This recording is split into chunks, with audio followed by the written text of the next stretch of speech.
कि 24 घंटे में 8 घंटे शुद्धोपयोग माने ऐसा ध्यान हो जैसी अपन बात कर रहे हैं, और इससे 16 घंटे में वो विकल्पात्मक बात होती है। तो जब मुनिराजों के ये होता है, भावलिंगी मुनिराजों के, पंचम काल के सब मुनिराजों के, क्योंकि छठवें सातवें गुण स्थान में ऐसा होता है और छठवें सातवें के आगे होते नहीं इस काल में, इसलिए जो हैं तो उनके सभी कई होगा। अब रही बात पंचम गुण स्थान में, तो पंचम गुण स्थान में 11 प्रतिमाएँ हैं, शुद्धि के अनेक स्तर हैं, अपने अपने स्तर के अनुसार उनमें भी होगा। जैसे सामायिक के लिए बोला कि मुनिराज 3 घड़ी 6 घड़ी सुबह, 6 घड़ी दोपहर और 6 घड़ी शाम करें, तो उनके लिए श्रावकों के लिए बोला है कि 4 घड़ी सुबह, 4 घड़ी दोपहर और 4 घड़ी शाम करें। किनको? शुल्लक इलक हैं जो ऊंची प्रतिमाधारी लोग हैं, और फिर जो दूसरी प्रतिमाधारी तक के लोग हैं उन्हें 2 घड़ी सुबह, 2 घड़ी दोपहर, 2 घड़ी शाम को करना चाहिए हैं। और फिर जो मिथ्या दृष्टि हैं वो अपनी भूमिका जितना जो कुछ करें तो ठीक है, हैं? क्या उनके वे नहीं करें नहीं है, उनके होता नहीं है, क्यों? वस्तु का स्वरूप ऐसा है कि ऐसा ध्यान तो वस्तु के स्वरूप के समझ लेने पर ही होता है, और उनकी वस्तु का स्वरूप ही उनकी समझ में नहीं है, तो वो समझते हैं कि हमारे लिए मना कर रहे हैं कि हम नहीं करें। और कुछ लोग इतने आगे बढ़ जाते हैं, वक्ता भी, कि हाँ तुम करोगे तो तुम्हें पाप लगेगा।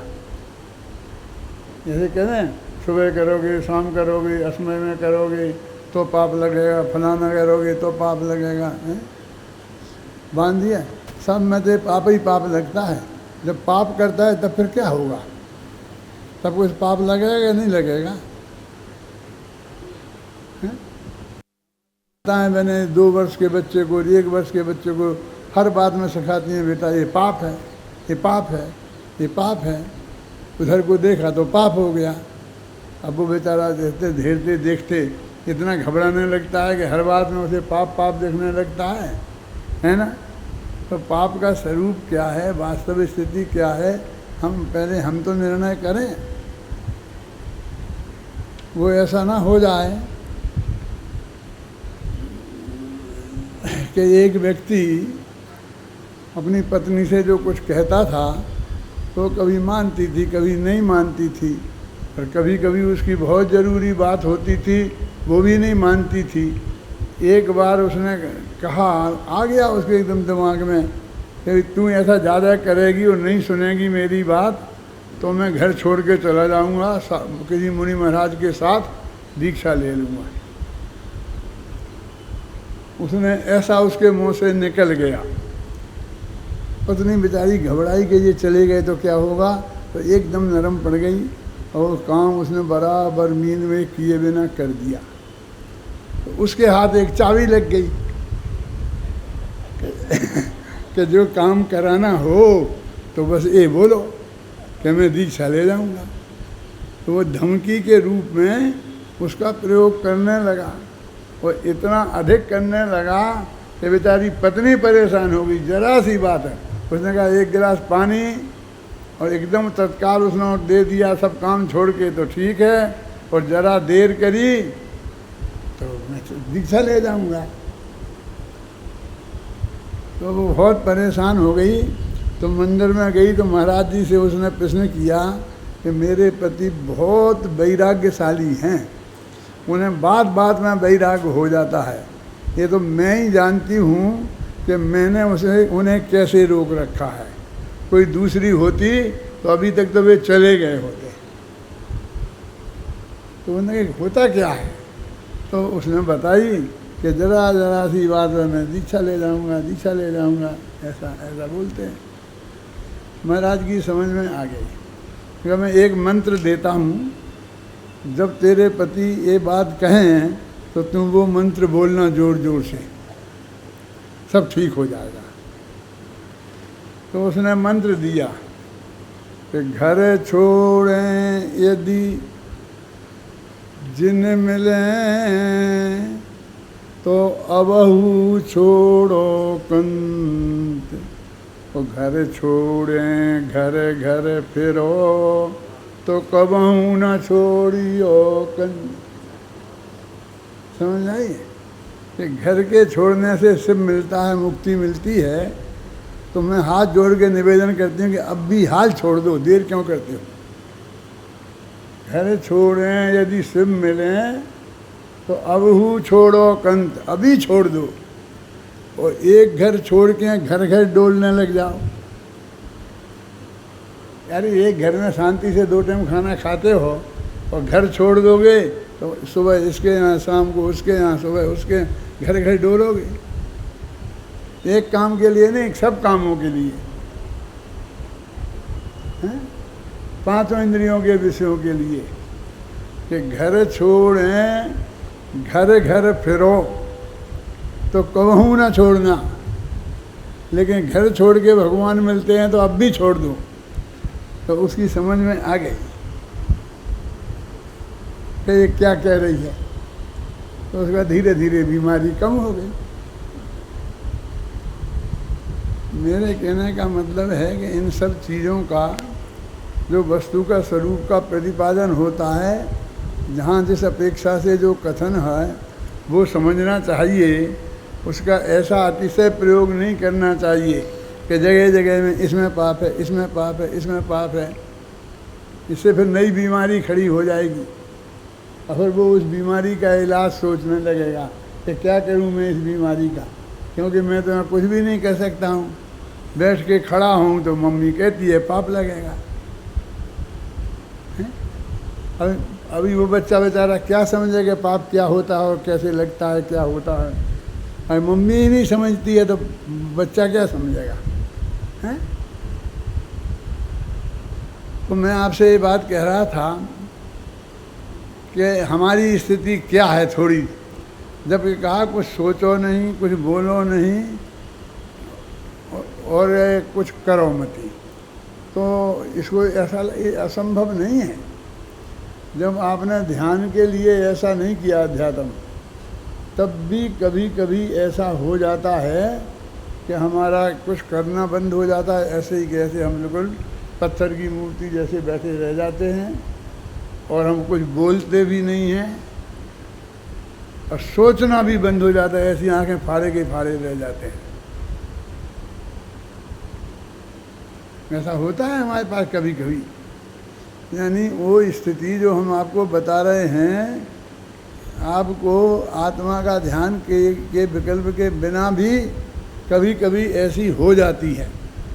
तो या तो उसे हम मरा समझ लेते हैं, या उसे डॉक्टर को बुलाने लगते हैं, या कोई बीमारी समझ लेते हैं कि वे तो एकदम उनने ऐसा देखा, इस आदमी की लाश देखी तो आंखें फाड़ के ही रह गए। ऐसी फाड़ के ही रह गए। फाड़ के रह गए माने आंखें बंद करना, जो खोलना जो होता है वो नहीं हुआ। क्षण को हुआ होगा, ऐसे ज़्यादा तो नहीं होता है ना, लेकिन थोड़ा ही अननेचुरल हुआ कि आँख में फाड़ के रह गया और बिल्कुल एक शब्द बोले नहीं। तो अपन कहते हैं ना, वो पति का स्वर्गवास हो गया तो पत्नी ऐसी अवाक रह गई। अब वो किसी से बातें ही नहीं करती, बोलती ही नहीं है, कुछ काम में रस नहीं रहा, कुछ काम भी नहीं करती है और कुछ सोचती हो ऐसा भी नहीं लगता। वैसे ऐसी पत्थर की मूर्ति जैसी बन गई। ऐसा अपन बोलते कि नहीं बोलते हैं? तो शोक में भी ऐसा होता है कि नहीं होता है? मेरे कहने का अर्थ ये है कि यदि हमें मैंने जो रास्ता बताया उस रास्ते से भी कभी ऐसा हो गया और सचमुच वो आपका निश्चय धर्म ध्यान हो गया है, आप ज्ञानी धर्मात्मा होंगे तो ये घर वाले तुम्हें पागल समझ लेंगे कि वे तो कुछ बोलते ही नहीं हैं, वे तो कुछ सोचते ही नहीं, कहते आंखें फाड़ के ही रह गए, आंखें तो बंद तक नहीं करते हैं। 10 दफ़े कुछ बोलो तो जवाब ही नहीं देते हैं। ऐसी अवस्था है कि नहीं है? ये जगत भी नहीं समझेगा इसके स्वरूप को तो वो हो जाएगा ऐसा, तो तुमको ऐसा ही समझेंगे। और अभी हम भी ऐसा ही समझते हैं। जो मैं जैसी बात बता रहा हूँ प्रदीप जी, यदि ऐसी स्थिति किसी की हो जाए तो आप क्या कहें? कि डॉक्टर को बुलाओ, जल्दी बुलाओ, डॉक्टर को, मनोवैज्ञानिक को बुलाओ, ऐसा कराओ। ये वो डॉक्टर कहते हैं इसे रुलाओ, ये रोएगी नहीं तो पागल हो जाएगी। पति का स्वर्गवास हो गया और वो जड़ जैसी बन के रह जाती है ना, तो हम कहते हैं ना कैसे रुलाओ और एक दफे खूब रोने दो, अच्छी तरह से आंसू निकल जाने दो, मन की सब निकल जाने दो, और जो इसे कहना है खूब कहने दो। किसी को भला बुरा कहना हो तो भला बुरा कहने दो, रोको मत, वो बीमारी ठीक हो जाएगी। ये सवाल नहीं है कि जिसको भला बुरा कह रही है जो उसका बुरा करे और हम ये चाहते हैं। कहीं नहीं वे सुनेंगे तो वे क्या कहेंगे, कि वे कहेंगे जो कहेंगे, पहले इसका तो निकल जाने दो दिल से। ऐसा बोलते क्या नहीं बोलते हैं? मेरे कहने का मतलब ये है कि जिस अवस्था का हाँ वर्णन किया जा रहा है इतने दिनों से, करीब 15 दिन तो हो गए, 2-1 दिन कम होंगे,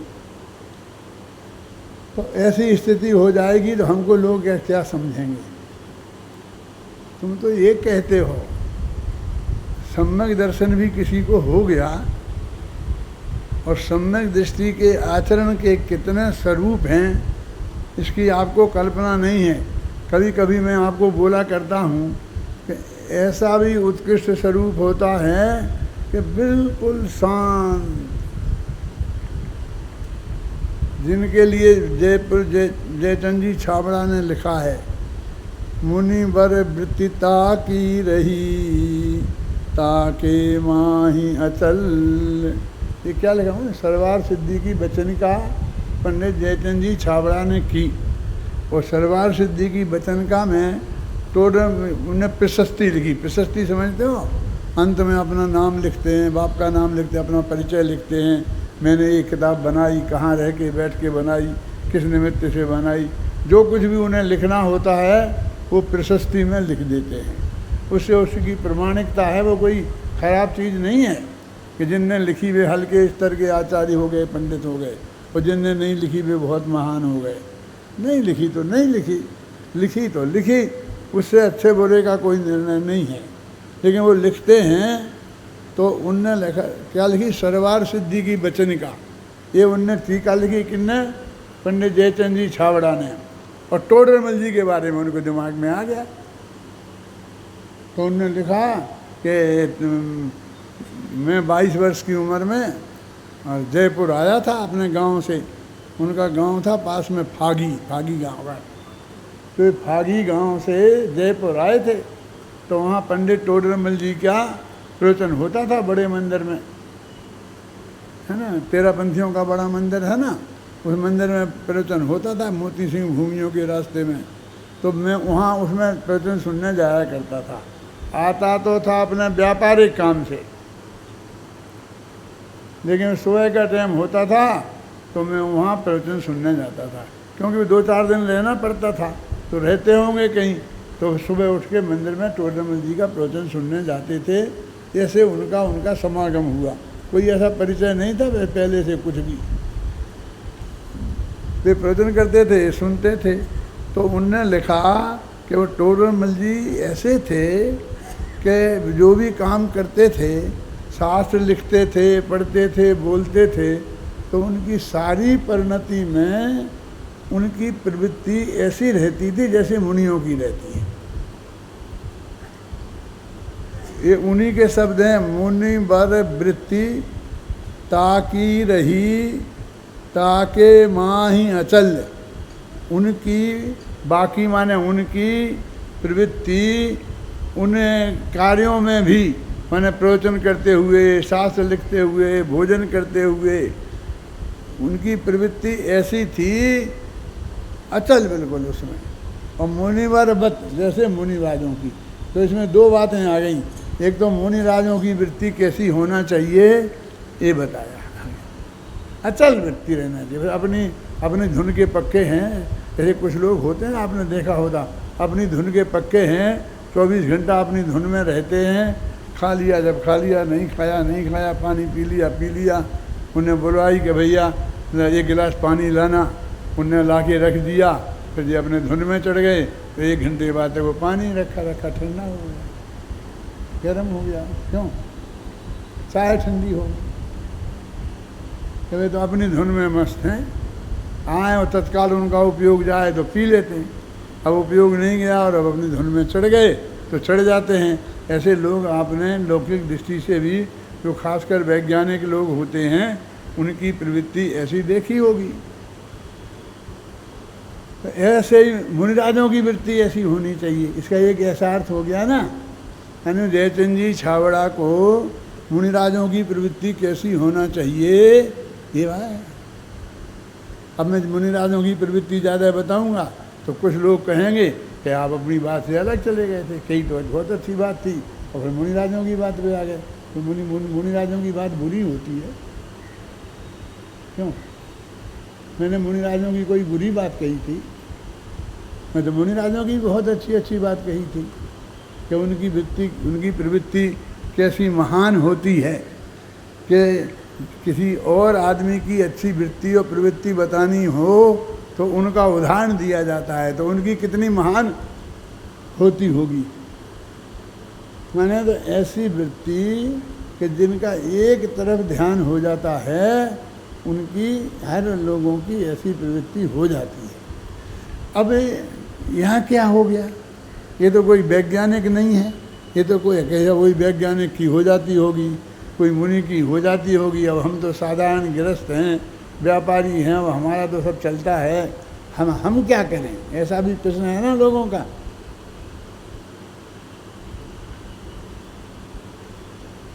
तो वो कहते हैं भाई हम आप ही की बता रहे हैं ये बात हम आपकी ही बता रहे हैं और किसी दूसरे की बात नहीं है। 24 घंटे में आपको कहा ना कि एक घड़ी सुबह, एक घड़ी शाम और एक घड़ी दो घड़ी बताया था ना। अब और पहली भूमिका में एक एक घड़ी समझ लो, तो 24-25 मिनट माने 8 घंटा आपको उपयोग में ऐसा हो जाए तो आपके कौन से धंधे में फ़र्क पड़ेगा? क्यों सा फर्क तो पड़ेगा, जो हम कुछ ध्यान तो हट जाएगा वहाँ से, तो वो ध्यान से धंधा चलता है। आपने ध्यान रखा इसलिए धंधा चला है। उसका जब कभी प्रकरण आएगा तब पता चलेगा। और चक्रवर्ती का जितना धंधा था उनका तो आपको पता है ना कितना काम था, उनने अपने माथे पे ले लिया था। अरे वो भी कहते हैं ना सामायिक देने खड़े होते थे तो शास्त्रों में लिखा था कि तो वज्र सब नारा सैनन के धनी थे ना, तो वे खड़े होकर सामायिक कर सकते थे। तो खड़े होते थे तो ये हाथों में बहुत अंगूठियां पहने रहते थे, है ना। तो ऐसे खड़े होते थे तो वे सारी अंगूठियां धीरे धीरे निकल के ज़मीन पे गिर जाती थी। क्या मतलब? हाथ इतने ढीले हो जाते थे, उन पे से उपयोग इतना हट जाता था कि वे उंगलियाँ जो ढीली नहीं थी फिर भी सब गिर जाती थी नीचे। देखा ना, पढ़ा आपने कि नहीं पढ़ा? तो ऐसा ध्यान वे कर लेते थे। इतना धंधा होने पर भी ये धंधे का बहाना नहीं चलेगा। कह नहीं साहब पंडित जी हम तो यही सोच लिया है कि हम तो सब छोड़ देंगे। हम छोड़ने की कह ही नहीं रहे, और ये कह रहा हम तो ये सोच लिया है कि हम तो सब छोड़ देंगे, बस ये बच्चा ज़रा काम संभाल ले और बस फिर हम तो आप ही के साथ हो जाएंगे। हमारे साथ हो गए क्या करोगे? हम तो गृहस्थ ही हैं, हम कौन से साधु हैं?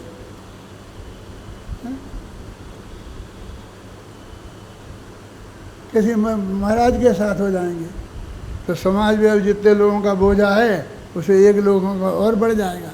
आपको मैं सच्ची घटना सुनाता हूँ, आर्टिफिशियल नहीं है। मैं था अशोक नगर में आज से 52-53 साल पहले। तो वहाँ एक थे, नाम बता दूँ कुछ कोई नहीं, मूलचंद जी थे। कौन सा गांव था मैं भूल गया गांव का नाम है क्या? हाँ अथाई खेड़ा के होंगे, लेकिन थे ये आसपास के गांव के थे। तो मेरे प्रवचन में आते थे और बहुत अच्छी तरह से बहुत भद्र प्रकृति के थे, है ना। और मुझे एक बात और याद आ रही कि सर्दियों के दिनों में वो होता है ना ग्वार का पाठा, उसके लड्डू बनाकर हमें ला के देते थे कि अच्छे ताकतवर हैं ये, बहुत मतलब अच्छे सज्जन थे, बहुत मेरा निकट का संपर्क था। एक मुनि महाराज आए, वो रहे तो उनके में नहीं जाते थे, वो पूजा भक्ति जो भी भक्ति भाव से सब करते थे। अब वो मुनि महाराज की विदाई हुई तो उस वक्त उनका इतना सामान था कि 2 बैलगाड़ी भर गई, तो वो इतनी भर गई कि बैल चले ही नहीं। तो फिर वे गाड़ी कैंसिल करके एक ट्रक भगाया गया। वो ट्रक भर के सामान उनका गया। अब वे थूमन जी के लिए बिहार कर रहे थे, और ये उनके साथ गए, हम लोग सब भेजने गए थे, तो ये भी हमारे साथ गए थे। तो वो उनके साथ उनका पिछी कमंडल महाराज का इनने ले लिया था, अपने हाथ में ले लेते हैं ना बिहार के समय, तो वो पिछी कमंडल ले लिया था। तो महाराज ने कहा कि भाई पिछी कमंडल मेरा दो और तुम लोग वापस जाओ। कब तक जाओगे? 3-4 किलोमीटर हो गए, अब कब तक जाओगे? तो सब लोग तो लौट गए थे, वो 2-4 लोग लगे रहते हैं ना, जब ज़्यादा भगत होते हैं तो वे लगे रहे, समझे ना, उनके साथ। और उन्हें पिछी कमंडल महाराज को नहीं दिया। फिर और आगे चलते रहे और आगे चलते गए। तो महाराज के मुँह से निकल गया कि तुम्हारा पिछी कमंडल लेने का विचार है क्या? देते क्यों नहीं हो? क्या तुम्हारा पिछी कमंडल लेने का विचार है? कि महाराज दे दो तो ले लेंगे। ऐसा उन्होंने कह दिया और वो उनके साथ चले गए तो सीधे थुवन जी तक चले गए। वो छोटा सा रास्ता है जो एक दिन में ही जा सकते हैं, अमरोद ममरोद होता हुआ है। हम लोग तो सब वापस आ गए थे और वे चले गए। अब वो यहाँ हल्ला गुल्ला मच गया। वहाँ जाकर शाम को महाराज ने कहा, महाराज ने उन्हें क्षुल्लक दीक्षा दे दी और वे पिछी कमंडल लेके और क्षुल्लक बन गए। कुछ समझते नहीं थे, आप समझे ना, भद्र प्रकृति के थे। हैं? अब उनके लड़के ने बेचारे ने एक वहाँ पर बसें तो ऐसी थी नहीं, गाड़ियाँ थी नहीं, तो एक ट्रक उसने किया, उस ट्रक में भरकर हमें भी बैठाल कर और वो लेके गया उनको वहाँ कि अपन पिताजी को समझाएंगे। समझाने के लिए गए वहाँ। तो वहाँ जाके हमें मालूम नहीं था कि उन्होंने दीक्षा ले ली है। तो वहाँ जाके बैठे तो दीक्षा लेके बैठे थे। सर्दियों के भयंकर दिन थे, बहुत सर्दी पड़ रही थी। तो जब दोपहरी में जब धूप में वे जा रहे थे, जब उनने महाराज से कहा था कि ठीक है आप दोगे तो ले लेंगे, तब तो बहुत अच्छी लग रही थी धूप। और शाम को जब वो 7-8 बज गए तो भयंकर सर्दी पड़ी, हवा चलती थी एकदम, तो कांप रहे थे। अब उनके अंदर कमरे में, क्योंकि बाहर तो वे आ नहीं सकते थे, बहुत हवा चल रही थी। हम सब लोग गए, हमने बहुत विनय करके हाथ जोड़ के, आओ पंडित जी, और सब ऐसा कहा। मैंने कहा कि आप दीक्षा ले ली? कि हाँ ले ली। मैंने कहा ऐसा करो कि आप पैसे वाले आदमी हो, पैसे की तो आपको कोई कमी है नहीं। अभी देखो महाराज का ट्रक बुलाना पड़ा। अभी समाज की, हर गांव की समाज की ये ताकत नहीं है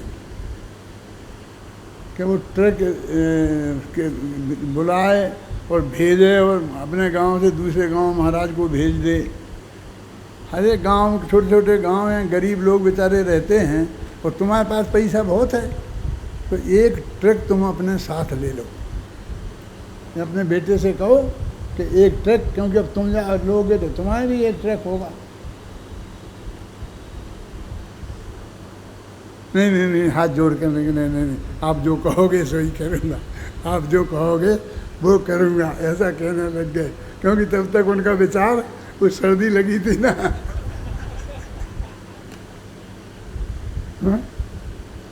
तो बहुत को ठंडा पड़ गया था। फिर उन्होंने कहा कि नहीं नहीं पंडित जी आप जो आज्ञा करोगे। तो मैंने कहा भाई तुम क्या चाहते हो कि तुम तो दीक्षा लो और मैं तुम्हें दीक्षा लिए हूँ को कपड़े पहनाऊँ और ऐसी आज्ञा दूँ? मैं ऐसी आज्ञा क्यों दूँगा? सच्ची घटना है, जिनवाणी रखा सामने, समय साथ रखा, यही किताबें नहीं हैं, सतगंज साहब का आचार है। मैं बोल रहा हूँ अक्सर अक्सर सत्य है। मेरे पिताजी से भी बड़ी उम्र के थे वो, फिर मैंने कहा ज़रा सोचना था, बात करना था। रोज़ाना प्रवचन में आते थे तो आपने ये हंसी खेल रखा, समझ रखा है, ये दीक्षा लेना, ये करना, ये करना। अब तो तुम्हारे महाराज के हाथ में है, महाराज से पूछे बिना हम कुछ नहीं कह सकते हैं क्या? नहीं फिर मैं तो मैंने कहा कि मैं तुम्हें लौट के घर जाने की बात नहीं कहूँगा। तुम्हारा बगीचा है अशोकनगर में और बिल्कुल मंदिर के पास है जहाँ हम प्रवचन करते हैं। अब उसमें जाकर एक कुटिया में रहोगे, ब्रह्मचारी व्रत लेकर के, कम से कम जो भी प्रतिमा ले सकते हो लेके, जो भी करके वहाँ रहोगे, रोज़ाना स्वाध्याय करोगे और 24 घंटा इसी काम में रहोगे। अब दोबारा घर में जाने का तो मैं तुमसे नहीं कह सकता, और इसके लिए भी नहीं कह सकता कि तुम ऐसे साधु बन के विहार करो, क्योंकि वो तुम्हारी योग्यता है नहीं। फिर वो आ गए और उस बगीचे में ही रहे अपने जीवन भर, जितना भी जीवन उनका शेष था, 1-2 साल होगा रहे। तो मेरे कहने का मतलब है भावुकता के समय में कुछ भी हो सकता है, कोई बड़ी ऐसी बात नहीं, बहुत बड़ा अपराध नहीं था। भावुकता में आ गए और उन्हें हो गए। आत्मा के कल्याण का भाव तो था ही। कुंदकुंदाचार्य देव ने ऐसा लिखा है कि जब किसी मुनिराजों के लिए कि जब तुम्हारे परिणाम शिथिल होने लगें तो तुम उस समय के परिणामों का विचार करना जब तुमने दीक्षा ली थी, क्योंकि दीक्षा लेते वक्त परिणाम सबके बहुत अच्छे होते हैं, बिल्कुल आत्मकल्याण के होते हैं, दुनियादारी में उलझने के नहीं होते हैं, समझे ना? ये दुनिया की पॉलिटिक्स में पढ़ने के नहीं होते हैं, बहुत पवित्र भाव होते हैं। तो तुम अपने उस समय के परिणामों का विचार करना, ऐसा आचार्य कुंद ने लिखा है। तो मेरे कहने का अर्थ ये है कि ऐसी अवस्थाएं हमारी होती रहती हैं, वो आत्मा के ध्यान के लिए नहीं, बिना आत्मा के ध्यान के लिए। इसलिए वो कोई बड़ी बात नहीं है। कौन सी? सोचो नहीं, बोलो नहीं और चेष्टा भी मत करो, ये कोई बड़ी बात नहीं है। ठीक है, हमारी स्थिति तो ये है कि वो अवस्था असली धर्म की होती है, असली धर्म ध्यान है। हमारा ये चित्त नहीं मानता, किसी को असली भी होगी तो हम उसे वैसी नकली ही समझेंगे, बीमारी ही समझेंगे और उसका इलाज करने की सोचेंगे। तो एक दफ़े हम अपने स्वरूप को तो समझ लें कि वो ध्यान होता क्या है, होता क्या है। हम ध्यान में क्या ध्यान, क्या ध्यान, क्या ध्यान, वे करे कुछ नहीं करो ना, तेरी समझ में ही नहीं आता। आपने कहा ये मत करो, ये मत करो, ये नहीं करो, ये नहीं करो, तो अब क्या करें? तो हमने ये भी तो कहा कुछ मत करो, तुम्हारे माथे का पूरा बोझा हम उतारना चाहते हैं। आया था ना इसमें कि करो कि नहीं करो ये तो बाद में डिसीजन कर लेंगे, पहले करना है। मैं करता हूँ, मैं कर सकता हूँ, ऐसा जो बोझा तुम्हारे माथे पर है उसे तो उतारो, उसे तो फेंको। तो किसे दे दें? कितना है, कितना है? होंगे 10-20 लाख। इतने मंदिर जी को दे दो, इतनी हमारी संस्था को दे दो, इतने इसको दे दो। अरे पागल, जैसे मैं जैसे ही तुम। उनसे छोड़ने की कह रहे और खुद को लेने की कह रहे कि बोझ उतारो। तुम कुछ करते ही नहीं हो, तुम्हारा कुछ है ही नहीं इस जगत में। ये तो पुण्य के उदय के अनुसार संयोग है, तो पुण्य के खलास होते ही चला जाएगा। इसका एग्रीमेंट तुम्हारे साथ नहीं है, पुण्य के साथ है।